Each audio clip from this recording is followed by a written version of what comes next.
नमस्कार. श्री स्वामी समर्थ. देवाच्या नामात एक विशेष वेगळी ऊर्जा आणि शक्ती असते. आपल्याला प्रत्येक स्थितीत धैर्य देण्याचे आणि योग्य मार्गावर चालण्याचे मार्गदर्शन हे नाम जपानेच होते.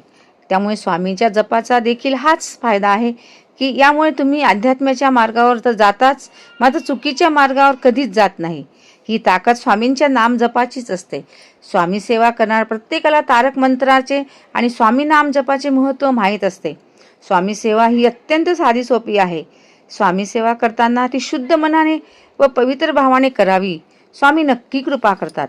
स्वामींच्या नामजपाने आपण आपसुकच आध्यात्मिक मार्गाकडे चालू लागतो. आजूबाजूला सकारात्मक वातावरण तयार होते. मनातील निगेटिव्हिटी विचार संपतात. पॉझिटिव्ह ऊर्जेने यशाचा मार्ग खुलू लागतात. यामुळे आपले प्रारब्धाचे कर्म नाहीसे होतात. पापांचा नाश होतो. यामुळे आयुष्यातील अडचणी देखील हळूहळू कमी होतात. सर्वात महत्त्वाचे म्हणजे स्वामी कृपा मिळते. मात्र नियमित सकाळी किंवा पहाटे उठून स्नान झाल्यावर आपल्या देवघरात स्वामींना नमस्कार करून जप माळ करावी. नियमित 1 माळ तरी करावी.